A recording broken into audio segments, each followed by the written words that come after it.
Esra pernah menjelaskan tentang Yesaya 9 ayat 5 bahwa seorang anak telah lahir bagi kita. Itu adalah nubuat tentang kelahiran Yesus. Dan soal keterangan waktu tentang kata telah yang harusnya menunjukkan bahwa anak itu telah dilahirkan. Sedangkan hal itu tidak cocok dengan waktu Yesus lahir yang harusnya seorang anak akan lahir bagi kita.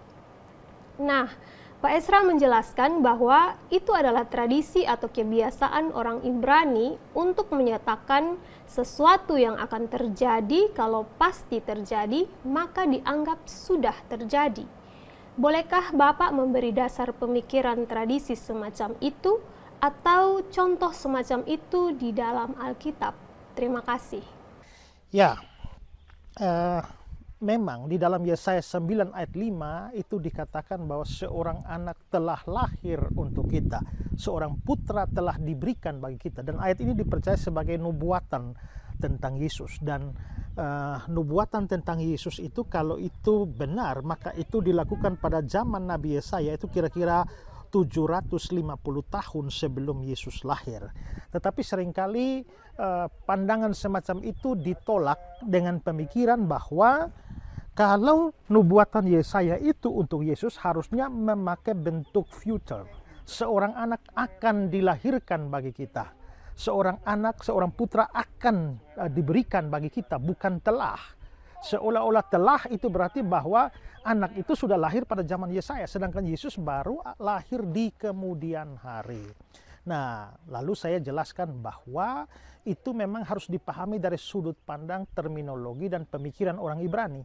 Karena orang Ibrani itu kalau mau menggambarkan sesuatu yang baru akan terjadi di masa depan, tetapi itu pasti terjadi. Mustahil tidak terjadi, tidak mungkin tidak terjadi, maka bisa dianggap sudah terjadi. Nah, kelahiran Mesias itu pasti terjadi. Sudah pasti terjadi, tidak mungkin terjadi, tidak mungkin tidak terjadi, mustahil tidak terjadi. Karena itulah maka digunakan bentuk past, bentuk lampau di mana anak itu telah dilahirkan, putra itu telah diberikan, seolah-olah memang sudah terjadi. Nah, sekarang kalau ditanya apa dasarnya atau contoh kebudayaan semacam itu, maka saya bisa merujuk minimal 2 ayat yang menyatakan bahwa sesuatu yang baru akan terjadi dianggap sudah terjadi.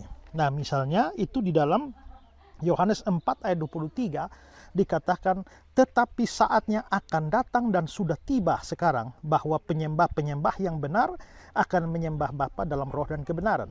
Tetapi saatnya akan datang dan sudah tiba sekarang. Akan datang atau sudah tiba? Itu baru akan datang. Tapi karena pasti datang, tidak mungkin tidak datang, mustahil tidak datang, maka dianggap sudah datang, sudah tiba sekarang. Ya.